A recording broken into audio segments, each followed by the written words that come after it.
Hello again, geometry students. Now we're here to talk about lesson 2-3 on direct proof.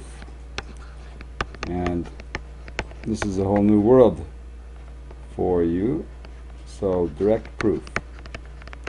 And to introduce this, if you look at the top of page 50 in your textbook, you can see they've got an illustration by a American cartoonist named Rube Goldberg.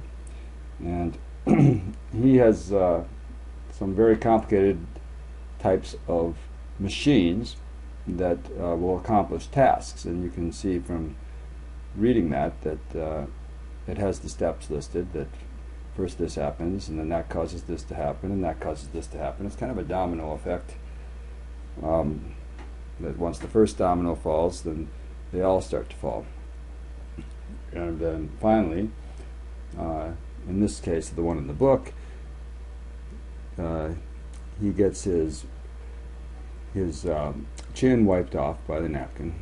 All right, so Rube Goldberg was a cartoonist who came up with all of these kind of things, and there's a whole community of people who are always trying to create Rube Goldberg machines. And I have an example for you of that from YouTube, which I'll show you, and so you can watch that.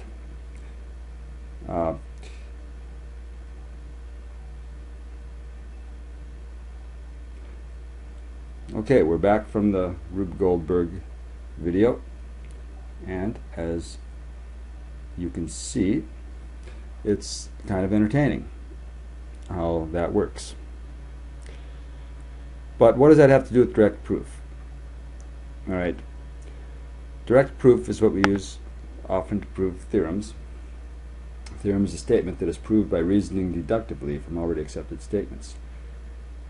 And so, as you can see from the example in the book, it starts with raising the spoon to the mouth, pulls the string. Alright, and then it goes through a series of steps, finally ending with to swing back and forth, thereby wiping off your chin. Okay, so to get to there, though, it has to go, if you raise the spoon of soup to your mouth, the string is pulled. If the string is pulled, the ladle is jerked. If the ladle is jerked, it throws a cracker past the parrot. And it goes so on and so forth. And finally, the chain ends with, if the napkin swings back and forth, the napkin wipes your chin. Alright, so each of these if-then conditional statements is called a premise. Alright, so a premise of the argument. And you can actually, if you see on page 51, it says, if you raise the spoon of soup to your mouth, then the napkin wipes your chin. So it starts with the very first thing that happens, raise the spoon to mouth, and ends with the very last thing that happens in the sequence, that the napkin wipes your chin. Alright, so there's something from Greek philosophy and logic called the syllogism, and that's an argument of this form. If A, then B. If B, then C. And therefore, if A, then C. And that's called a syllogism. And you can see right below the picture here, they have a way of representing that using Euler diagrams. If A, then B, if B, then C. And then they put those two together to show if A, then C. Alright, so this is an example of how direct proof is done. And make some important points at the bottom of 51, that if all of the premises of an argument are true and the logic of the argument is correct, then the conclusion must be true. As the old saying goes, however, a chain is no stronger than its weakest link. If one of the premises is false, or the logic is faulty, then the conclusion may be false as well. For this reason, we have to pay close attention to the premises and the logic used in any proof.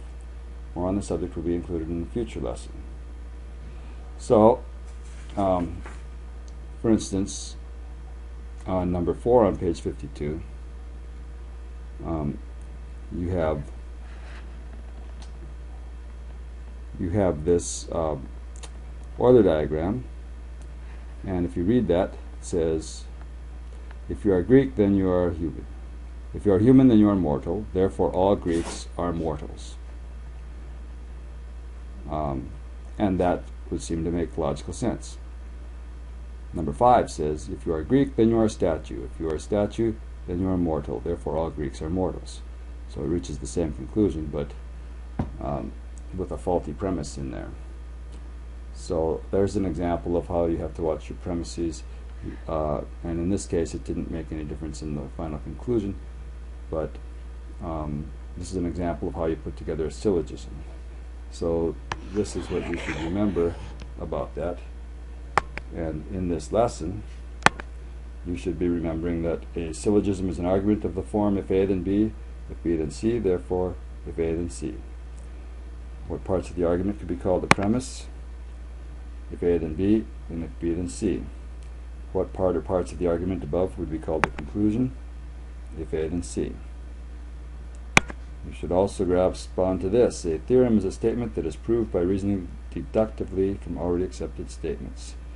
That will come up in the homework as well. Alright, you learn more about it as you do the homework and ask yourself these types of questions and answer them. That's all there is to say about it right now.